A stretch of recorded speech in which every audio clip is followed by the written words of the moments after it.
Acts chapter 9. Acts chapter 9.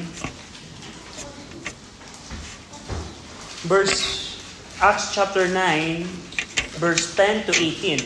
Acts chapter 9, verse 10 to 18. Pero ang babasahin ko lamang, sundan niyo ako sa inyong mga Bible, yung verse 15 and 16. Acts chapter 9, verse 15. But the Lord said unto him, Go thy way, for he is a chosen vessel unto me to bear my name before the Gentiles and kings and the children of Israel, for I will show him how great things he must suffer for my name's sake. Shall we pray? Ama naming Diyos na makapangyarihan sa lahat, salamat Panginoon sa pagkakataong muling ito na kami po ay makapag-aral ng inyong pong salita. We pray na bigyan niyo kami ng kaunawaan ng buhay po ni Paul upang magkaroon kami ng good understanding ng inyong salita at magkaroon kami, Panginoon, ng wisdom in how we can live rightly sa harapan po ninyo in our daily lives. We pray na bigyan niyo kami ng tulong sa umagang ito. In Jesus' name we pray, Amen. Okay, quick review tayo. Can you tell something about Paul before he got converted? Meron ba pwede bang magbigay kayo ng katangian ni Pablo bago siya maligtas? Joe? Persecutor of the faith. Okay, persecutor of the faith. Can you give further details on how Paul persecuted the church? He would go to people's houses and ask them if they were part of the congregation. And if they were, he would drag them and put them in prison. Okay. So yun yung ginawa ni Pablo.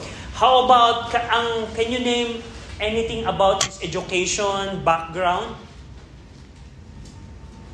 Meron ba kayong may bibigay ng katangian ni Pablo sa kanyang edukasyon, sa kanyang family, sa kanyang citizenship? Meron kayong naalala? Anything about Paul? So, what education did Paul pursue? Rabbinical studies. Rabbinical study. That's why we conclude na we can say that Paul was a rabbi. Meaning rabbi, what do you mean by rabbi? Teacher of the law. Tinuturo nila yung Pentateuch and yung Talmud per se. So anyone else? How about yung kanyang citizenship? Anong estado ni Paul sa lipunan? Yes, Joe?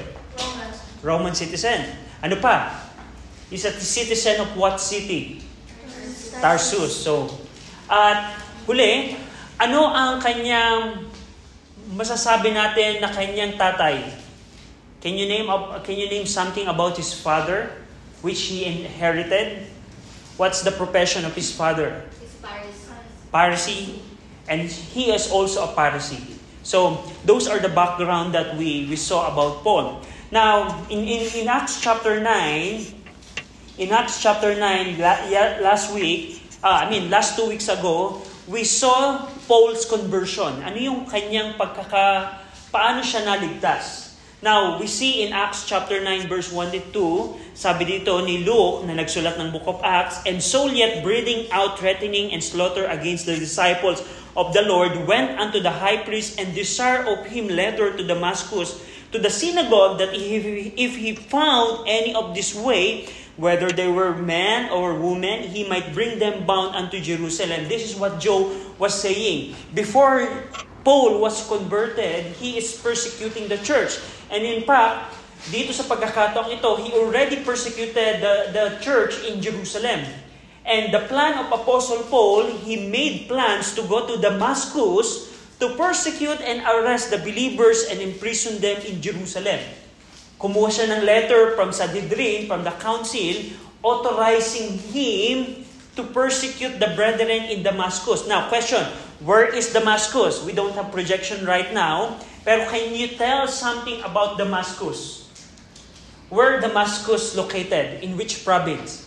Syria. Okay. Can you name something about Damascus? Ito ba ay anything na naalala nyo about Damascus? Ang Damascus is the largest city of Syria. And in fact, right now, he is the oldest capital city in the entire world. Sa buong mundo, ang Damascus ang pinakamatanda. The oldest capital city. Until now, Damascus is the capital city of Syria, the country, the modern day Syria. Now, the fact that Paul was going to Damascus in pursuit of Christian indicates that there was a church there.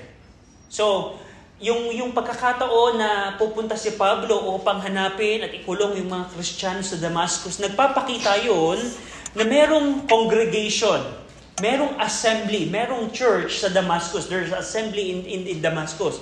Now, we don't know kung sino ang nag-build o sino yung ginamit ng Panginoon in order to establish the church. So, probably ito yung mga Jerusalem church member na dahil na-persecute sila, nagsitakbuhan sila, we don't know. But one thing is sure, there's a church and assembly there. Now, in Paul's conversion from Acts 9, verse 3 to 9, we see repentance and faith are evident in his salvation. Napag-aralan natin yan last week. Now, question again. Can you illustrate and demonstrate or show in Paul's conversion on how he repented and how he believed the Lord Jesus Christ? Now, question, what is the requirement of God for salvation? What are the two things? Ano yung dalawang bagay na kailangan gawin ng tao upang siya'y maligtas? Repentance toward God, pagsisisi patungo sa Diyos, and faith on the Lord Jesus Christ. Pagsisisi at pananampalataya. Now, ang question, pwede mo bang ipakita sa kaligtasan ni Paul on how he repented and believed on the Lord Jesus Christ? Anyone? How can you illustrate and tell that Paul repented and believed on the Lord Jesus Christ based on these passages? Chang, meron kang idea? Paano mo makikita na si Paul ay nagsisi? Paano mo mapapakita na si Paul ay nanampalataya? Mikey, do you have any idea? Paano siya nagsisit? Paano siya nanampalataya? How about you, Grace? Malabo. How about you, William? What are the key words that we can see in Acts chapter 9 that show that he has a repentant heart? That he repented. He repented. Belief is he called him Lord. Yeah, Lord. That's it. And he wanted to do what Jesus told Exactly. him. So, we can see in Acts chapter 9, soul submission. Lord, what thou, sabi doon what will thou have me to do? That's an act of submission. Yung pagkakasabi ni Saul or Paul na, Panginoon, ano ang gusto mong gawin ko para sa iyo? Anong gusto mong gawin ko? It's an act of submission. It's an act of repentance. How about faith? So we see repentance there. How did Saul address Jesus Christ? Lord. So, makikita natin doon the way na Paul addressed Jesus Christ as Lord. We can see that he believes that Jesus Christ is the Lord. So, makikita natin yan. So, that's what we saw last week. Now, ang pag-uusapan natin today, we saw 2 weeks ago about Paul's conversion, paano siya naligtas. We're going to continue that. And today, we're going to discuss the Lord's commission to Paul. Ano ang utos ng Panginoon kay Pablo pagkatapos niyang maligtas?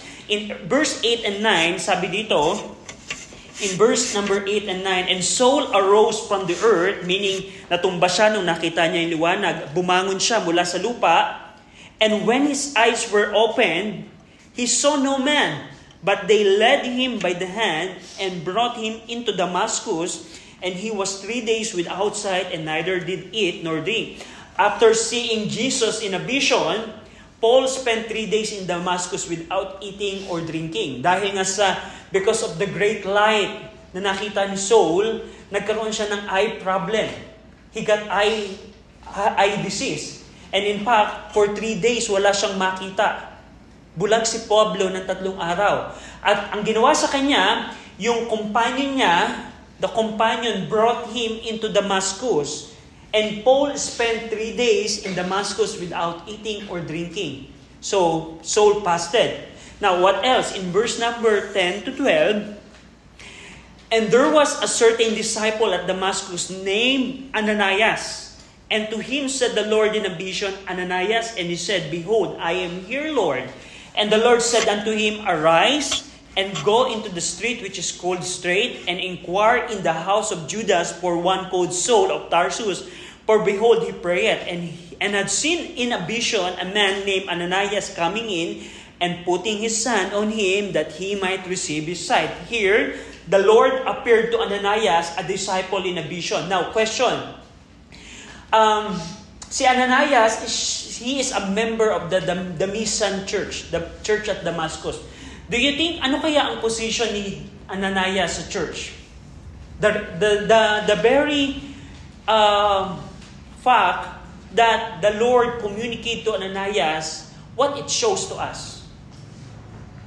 Sa tingin nyo, ano kaya ang office na hinahawakan ni Ananias sa church at Damascus? He is probably the pastor sa Damascus. The very reason that the Lord communicated to him as the contact person of the church at Damascus indicates that he is in the bishop of authority. Meron siyang pagpapastor sa Damascus. So that's what we can say. Dahilan na siya yung unang kinausap ng Panginoon. And in fact, we can see in Revelations 2 and 3 that it's the star or the pastor of the church ang kinukommunicate ng Panginoon in order to deal the state of the church. So that's one thing we can see. But Ananias, who is the disciple in sa church ng Damascus, ano ang binanggit sa kanya ng Panginoon? What did the Lord said to Ananias? What the Lord instructed to Ananias is this. Ananias, go to Saul who live on the street named Straight. So si Pablo ay nanirahan ng 3 araw sa isang kalye na nagpapangalan na Straight, in the street called named Straight. And the Lord instructed Ananias, you go to Saul. Now, ano ang gagawin dito? Sabi ng Panginoon, pumunta ka, Ananias, kay Saul, at meron ako ipapagawa sa iyo. So, do you think Ananias would hesitate or will immediately obey the Lord after knowing that the Lord instructed him to go to Saul? Sa tingin nyo kaya, immediately kayang susunod si Ananias? No. Nag-hesitate si Ananias. Tingnan nyo ang verse number 13. Verse 13 and 14, then Ananias answered. Pagkatapos siyang sabihan ng Panginoon na, Ananias, go to Saul.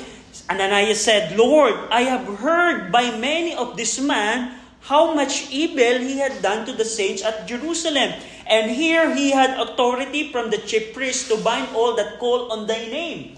So Ananias hesitated due to false reputation as a persecutor of Christian. Sabi ni Ananias, Panginoon, inuutusan mo ako na pumunta kay Saul, na kilala siyang persecutor ng church sa Jerusalem. At ngayon, meron siyang authority mula sa mga chief priest na dito sa Damascus ay pwede niyang i-persecute at ikulong ang mga Christian. So, makikita nyo sa response ni Ananias on how severe Saul persecuted the church. We can see on the response of Ananias how severe Saul persecution was. Makikita natin kung gaano kalupit, kasevere ang ginawang persecution na even sa Damascus, nabalitaan nila yung ginagawa ni Saul. So nag-hesitate. Nag-hesitate si Pablo. Si Ananias na sumunod sa Panginoon. Now what happened in verse number 15? This is what the Lord said. But the Lord said unto him, unto Ananias, Go thy way, for he is a chosen vessel unto me to bear my name before the Gentiles and kings and the children of Israel, for I will show him how great things he must suffer for my name's sake. And here is the Lord's commission to Saul or to Paul. Ito ngayon ang komisyon o utos ng Diyos para kay Saul. Now, dito, ginamit niya si Ananias upang sabihin kay Pablo ano ang gagawin ni Pablo pagkatapos niyang maligtas. Na ang sabi dito ng Panginoon, Pablo, ikaw ay piniling sisidlan, a chosen vessel. Now, sa inyong bahay, halimbawa, Kung halimbawa, sa inyo bang tahanan, meron kayong mga lalagyan ng toyo, asukal? Di ba, may lalagyan tayo para sa toyo. We have a vessel for soy sauce. Meron tayong vessel for vinegar, for sugar. Imagine niyo na merong bago kayong jar na nabili. You brought a good jar, maybe a beautiful jar from the store. And you purpose na itong jar na to, gagawin mo itong lalagyan ng special thing. Halimbawa, ano bang special sa bahay? Halimbawa, lalagyan ng candy, lalagyan ng coffee. So, ang reason, as the way of illustration, the Lord said to Saul or Paul, you are a chosen vessel. Meaning, pinili kita mula sa lahat ng vessel. Halimbawa, meron kayong 10 jar sa bahay. Pero yung pinakamaganda ang pinili nyo para paglagyan ng candy.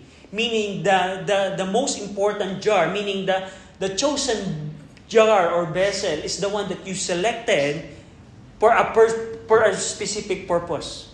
And that's what the Lord said to Ananias. Ananias, you go to Saul because he is a chosen vessel. Now, what is the purpose? Why Saul is a chosen vessel? The Lord said unto Ananias, he is a chosen vessel unto me to bear my name before 3 audience. Ano yung 3 audience na binanggit dito ng Panginoon kay Ananias? Ano ang 3 grupo ng mga tao na gagamitin si Paul bilang witness? Anong tatlong audience at 3 grupo? Makikita natin in verse number 15, before the Gentiles, kings, and the children of Israel. Now, pag Gentiles, pag sinabing Gentiles, ikaw ay isang tao na hindi ka Hudyo. Meaning, hindi ka lahi ni Hudyo, hindi ka lahi ni Abraham. Yun ay Gentiles. And kings, mga hari, mga pinuno, and the children of Israel. So, tandaan nyo, pakinggan nyo to, ang ministry ni Saul, he is a chosen vessel to bear the Lord's name in the 3 groups. Children of Israel, Gentiles, and kings. Gentiles, kings, and children of Israel. Now, what happened is, this commission was first given to Ananias, and Ananias gave this to Saul. Makikita natin yan in verse 17. Verse 17, and Ananias as went his way and entered into the house, and putting his hand on him, said, Brother Saul, the Lord, even Jesus, that appeared unto thee in the way, as thou camest, had sent me, that thou mightest receive thy sight and be filled with the Holy Ghost. So, ang ginawa ni Ananias, pagkapasok niya sa kwarto, na doon si Saul, bulag, walang makita, hindi kumakain, hindi umiinom, pinatungan niya ang kamay at nakareceive ng paningin si Saul. Yung kanyang mata ay namulat at nakakita siya. At siya ay napuspos ng banal na Espiritu. The Holy Spirit dwelled to the Apostle Paul. Now, and in this part as well, ideally, dito din binanggit ni Ananias yung commission ng Panginoon kay Pablo. Kasi mapapansin nyo, in verse number 6, remember, in verse number 5, Saul asked the Lord the question, Lord, verse number 6, what will thou have me to do? In verse number 6, during his conversion, as Apostle Paul or Saul asked the Lord the question, Lord, what will have me to do? Ano ang gusto mong gawin ko? And ang sabi ng Panginoon in verse 6, in Damascus, into the city, it shall be told thee what thou must do. So mapapansin nyo, during the conversion in the road of Damascus, tinanong ni Pablo, Panginoon, anong gusto mong gawin ko? Ang sabi ng Panginoon, pumunta ka ng city of Damascus at sasabihin ko sa iyo ano ang gagawin mo. At what happened is, the Lord used Ananias to tell the instruction, the commission, to to Apostle Paul, to Saul. Ginamit ng Panginoon si Ananias upang banggitin ano ang dapat gawin ni Pablo sa kanyang buhay. So basically, what happened is, yung verse 15 and 16 ng Acts 9, yung verse 15 and 16, it is the answer of Saul's question to the Lord in Acts 9:6. In Acts 9:6, Paul asked the Lord the question, What will thou help me to do? And it is answered in verse 15 and 16. So basically, ang sagot ng Panginoon kay Pablo, Saul, or Paul, this is what I want you to do. Bear my name in 3 groups, Gentiles, kings, and Israel. And in verse 16, I will show him or you how great things he must suffer for my name's sake. Not only to bear witness of the Lord's name, Paul was also a chosen vessel to bear suffering for the name of the Lord. So, hindi lamang siya magbibigay ng patotoo, even yung suffering, yung persecution, ay ibinigay na din na commission kay Pablo. So, that's what we see. Now, in verse 18, So what happened is, Ananias is the one that communicated verse 15 and 16 to Saul. Nung pumunta na si Ananias sa bahay ni Pablo, si Ananias ang nagsabi kay Pablo, Brother Saul, you are a chosen vessel to bear the name of the Lord before Gentiles and king and the children of Israel. Brother Saul, the Lord said unto me that He will show you how great things you must suffer for the name of the Lord's sake. So, basically, Ananias is the instrument na ginamit ng Panginoon to communicate the Lord's message to Saul. And in verse 18, and immediately there fell from his eyes as it had been scaled, and he received sight forthwith and arose and was baptized. And Ananias, Paul regained his sight and received the Holy Spirit and was baptized. Binautismuhan siya ni Ananias. So basically, saang local church member si Saul? Where is the membership of Saul after he got saved? Who baptized him? It was Ananias. Therefore, where is his membership? Do you have any idea? Exactly. So, first church ni Paul ay sa Damascus. Di ba, napaka-popular na saang membership ni Saul, mainly ng kanyang buhay. Alam natin na sa Antioch ang kanyang church membership. Pero here, makikita natin yung unang church ni Pablo ay sa Damascus. Later on, he will transfer his membership from one church to another church. So, we're going to see that further sa life ni Pablo. But right now, he was a member of the church at Damascus because he was baptized by Ananias. Now, ang ano matututunan natin dito, what are the lessons that we can see in this, in the Lord's commission to Paul? First is, Paul is commissioned or instructed to bear the Lord's name before the Gentiles, king, and the children of Israel. Now, question, do you think Paul will obey it? Sinong nagsasabing yes? Do you think Paul or Saul will obey it? Sinong may sabing no? O sinong may sabing we don't know? So, tingnan natin how Paul responded about the Lord's commission. And this is the heart of our lesson. The interesting thing, how Paul responded. Go over in Galatians 1. So, we will park Acts chapter 9 and we're going to see cross-references in order to properly understand what Saul or Paul did after this. In Galatians 1:15 to 17, so, may request na, Joe, can you read Galatians 1, verse 15 to 17? Galatians 1:15 to 17. But when it pleased God who separated me from my mother's womb and called me by His grace, to reveal His Son in me, that I might preach him among the heathen.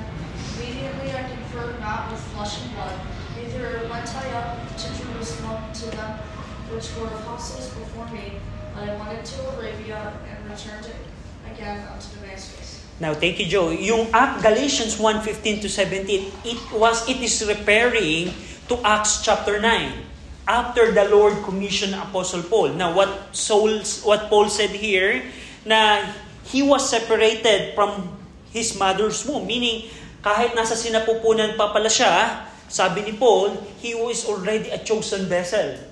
Meaning, plano na ng Panginoon na gagamitin niya si Saul for his ministry. What we can see here, gusto kong pansinin ninyo that Apostle Paul obeyed the Lord without consulting other apostles. And this is very interesting. Now, tandaan nyo, nung mga panahong ito, where the apostle are residing? Probably. Nung Acts chapter 9. Remember, there are 11 apostles, and then Matthias replaced the office of Judas, and they are all ministering in what place? In Jerusalem, and even in Galilee. Kasi in Matthew chapter 28, nasa Galilee sila. And in Acts chapter 2, nasa Jerusalem sila. So, meaning what I'm saying here is, Paul, after Acts chapter 9, he can consult Peter, he can consult other apostles, but he didn't do that. What Paul said is, immediately in Galatians 1:16, immediately I confirm not with flesh and blood, meaning I didn't consult anyone. Even I didn't consult Ananias. Ananias told the commission to me, but I didn't consult anyone. I confirm not with flesh and blood, neither went I up to Jerusalem to them which were apostles before me, but I went into Arabia and returned again unto Damascus. So what Paul was saying here is, after he received the commission, he didn't consult anyone. Na after niyang tawagin siya ng Panginoon, hindi siya nagtanong kanino man. Kay Peter, hindi siya nagtanong. But what we can see here is, immediately, he obeyed the Lord. Without any hesitation, without any excuses, without any other things. So what we can see here is, sa application, if the Lord is telling you to do something for Him, we need to follow what Paul did. Immediately, he obeyed the Lord. And that's what we can see in the life of Paul. Na anuman ang iutos sa atin ng Panginoon para sa kanyang kaluwalhatian, kailangan nating sumunod katulad ni Pablo, na hindi na tayo gagawa ng excuse, hindi na tayo magtatanong sa mga apostol, hindi na tayo magtatanong kay pastor or sino man, kay teacher. Immediately, we need to obey the Lord. And that's what Paul did. He obeyed the Lord without hesitation, without any excuse, without consulting other apostle. And in Galatians 2:8, Mikey, pabasa naman ako ng Galatians 2:8. Galatians 2:8. For he that wrote effectually in Peter to the apostleship of the circumcision, the same was mighty in me toward the Gentiles. And Romans 11:13. Pabasa din ako, Mikey, ng Romans 11:13. Romans 11, chapter 11, verse 13.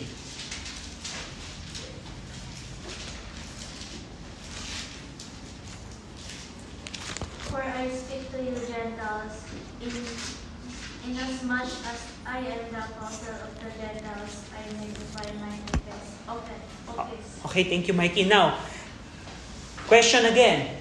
What are the three groups of people that the Lord commissioned to Paul to bear his name? Two. Joe. The Gentiles, the kings, and the children of Israel. Okay, Gentiles. Now, dito in Romans 11:13 and Galatians 2:8, Paul calls himself the apostle of the Gentiles. Meaning, kung paano si Peter in Galatians 2 and on how Peter ministered to the Jews as an apostle, one that is sent. The word apostle means one that is sent, meaning pinadala ka ng Panginoon. At kung paano si Peter ang pinadala ng Panginoon para sa mga Hudyo, dito binabanggit ni Pablo na siya ay apostol to the Gentiles, of the Gentiles. Meaning, ako yung pinadala ng Panginoon para sa mga Gentiles to bear His name. Dito makikita natin in Romans 11:13, paano niya pinakita na siya ay pinadala ng Panginoon or apostle ng Panginoon to the Gentiles. And by the way, throughout our lesson ng buhay ni Pablo, first missionary journey, second, third, imprisonment, what we would see is Paul fulfilled this commission na naging witness siya ng Panginoon sa Gentiles, sa mga Hudyo at sa mga kings.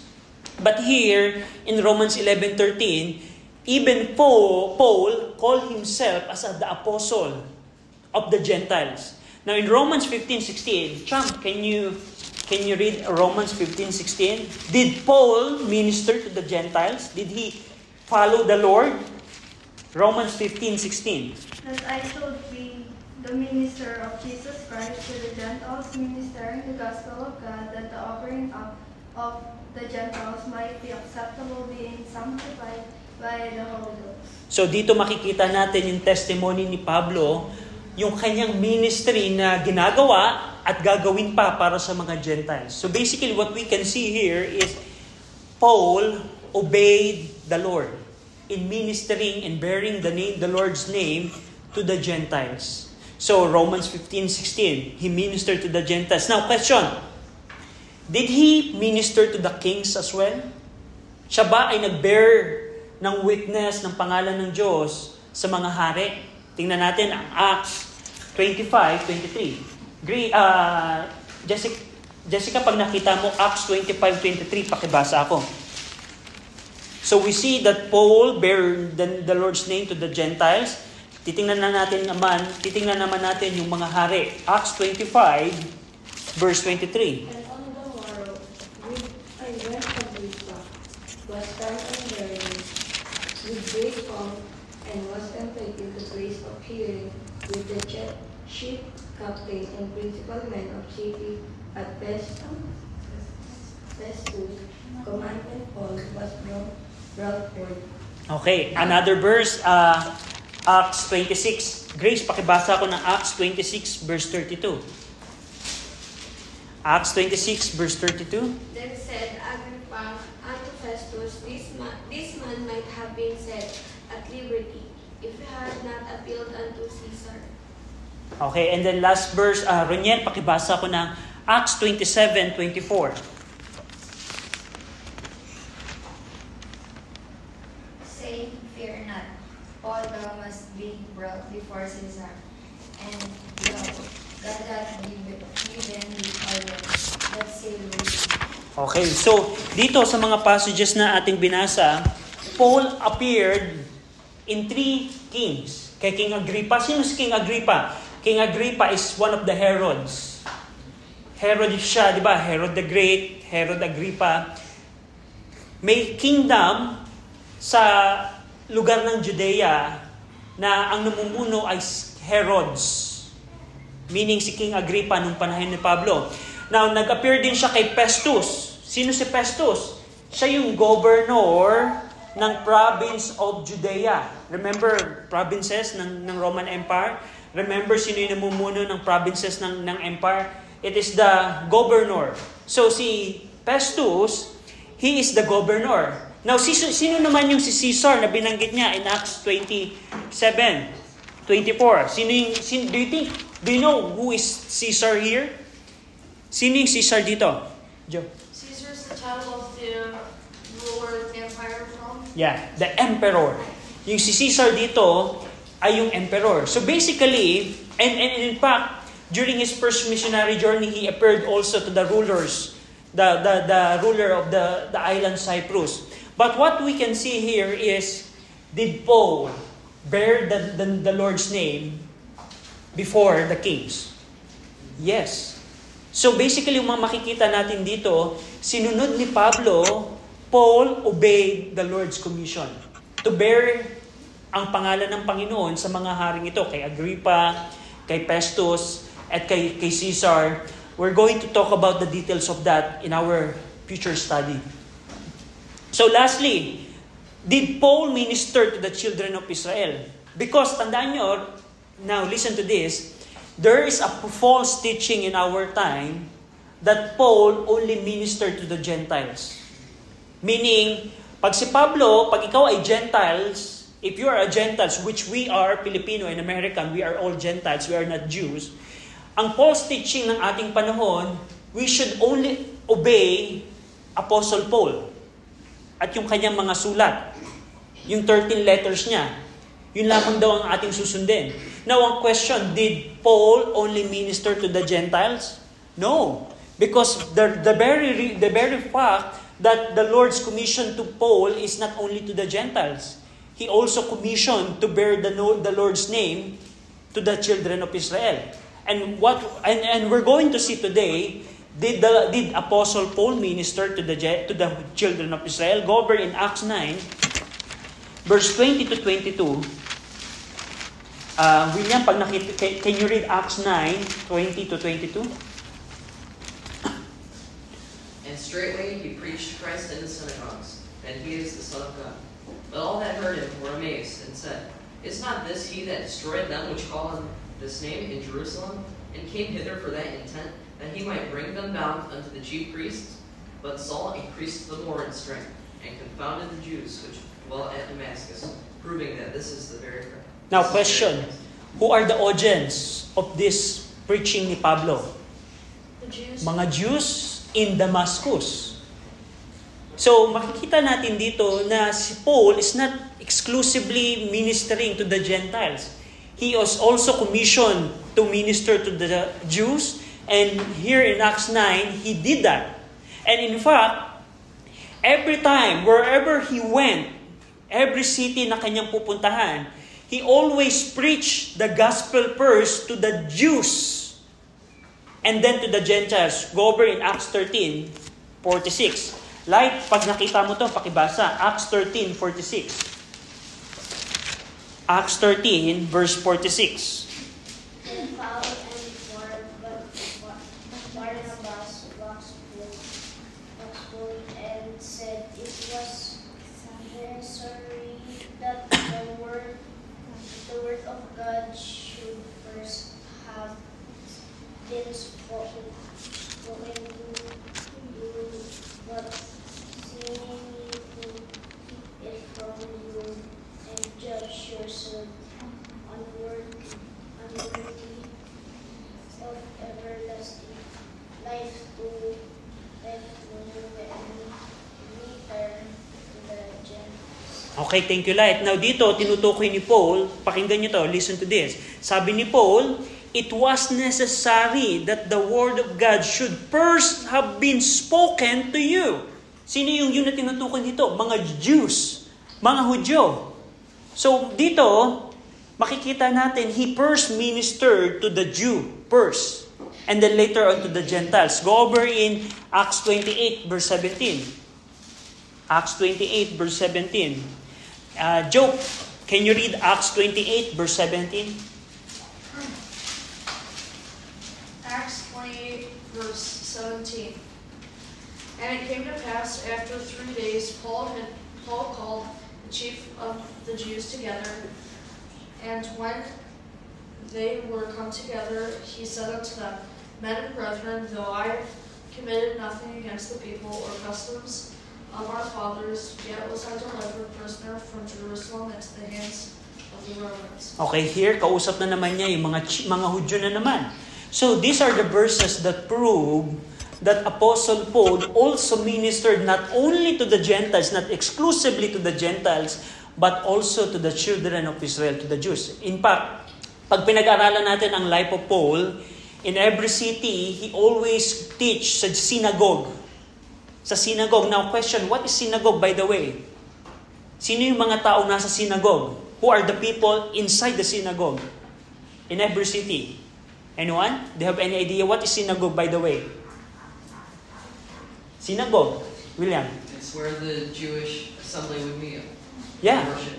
So, ang mga tao, the people inside the synagogue are not Gentiles. They are Jews. And in every city na pupuntahan ni Pablo na may synagogue, he always preached in the synagogue first. So, what we can say is, the Paul's teaching of our time that Paul is exclusively to the Gentiles is wrong. Hindi yung tunay na si Pablo ay para sa Gentiles, si Peter ay para sa Hudyo. It's a false teaching. Meaning, si Pablo, siya ay minister ng Gentiles at minister din siya ng mga Hudyo. Meaning, lahat ng sinulat niya ay para sa Gentiles at para sa Hudyo din. So, yan yung makikita natin. So, ang question, did Paul obey the commission of the Lord to bear His name to Gentiles, kings, and children of Israel? Yes. So, we can see that. Now, ano yung second commission ng Panginoon? Ang second commission, He was chosen to endure suffering for the sake of the Lord. Hindi lamang magpatotoo to minister to these three audiences, He is also commissioned to endure suffering. Now, ang question, do you think Paul suffered a lot? Yes. Tingnan natin Acts 20:23. Mikey, pakibasa ako ng Acts 20:23.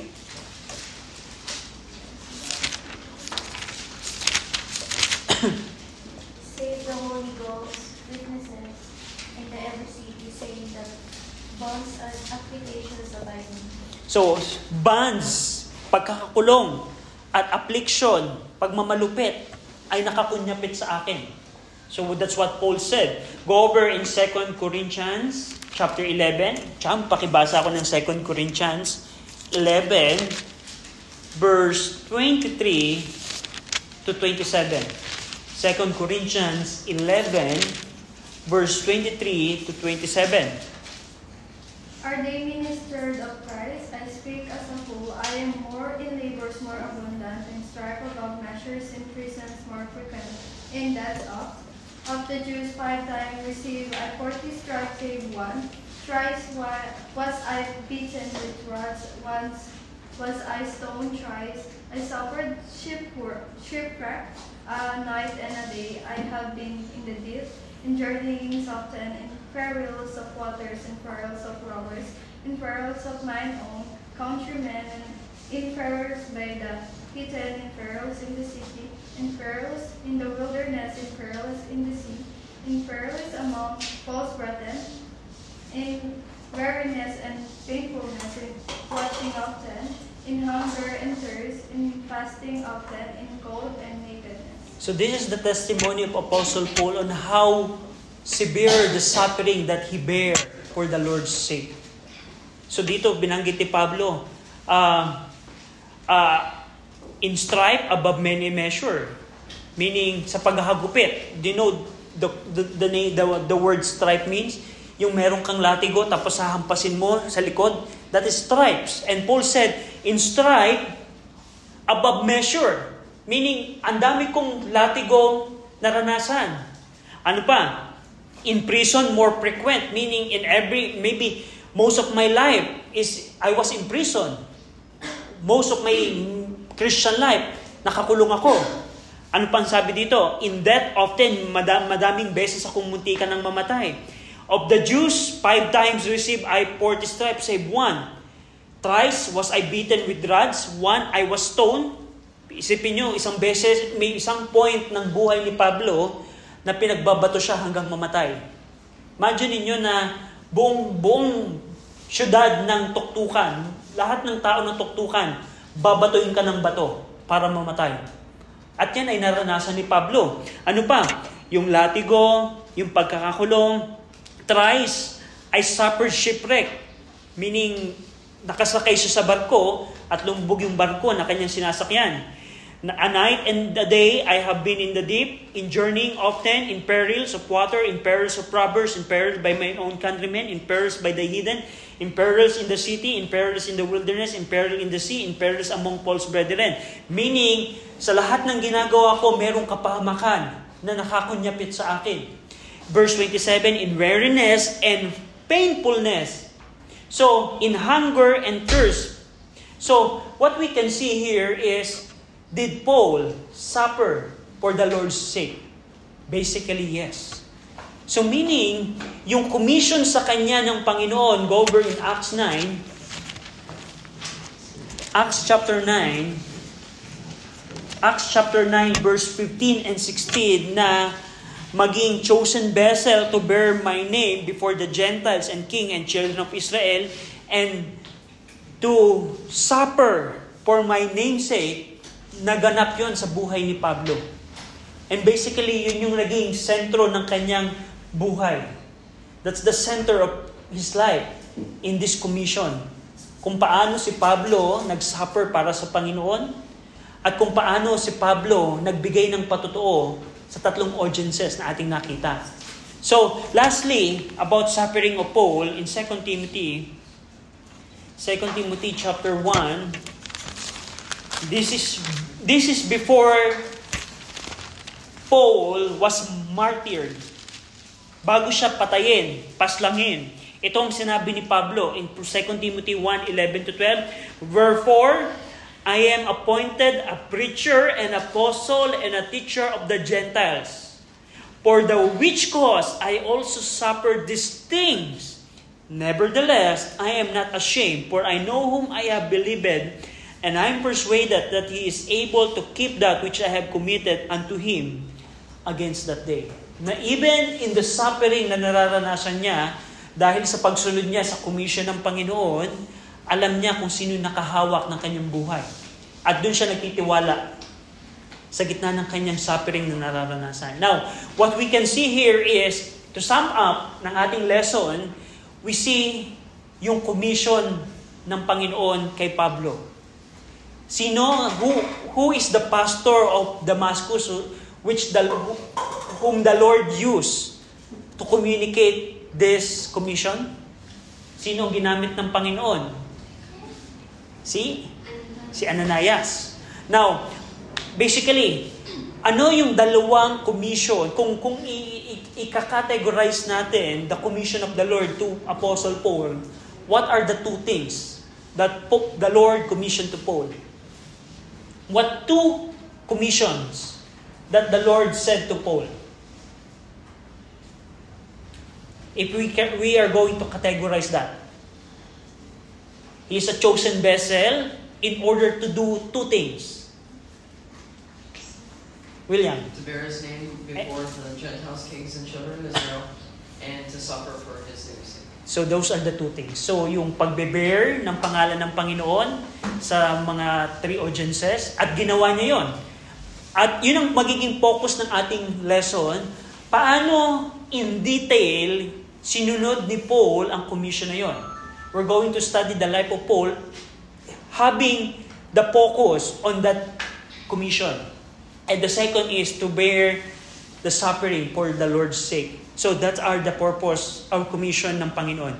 Now, do you have any question? Do you have any question about our lesson? Next week, pag-aaralan natin, ano naman after niyang maligtas, paano niya sinunod yung utos ng Panginoon sa Damascus.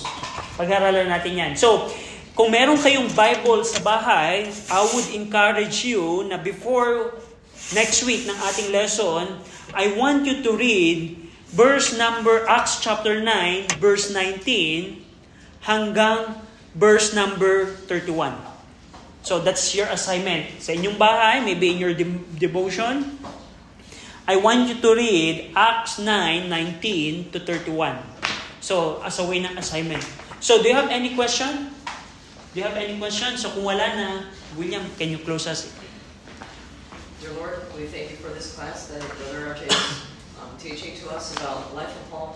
We thank you for what Paul did, and that he got the gospel to the Gentiles before kings and the children of Israel.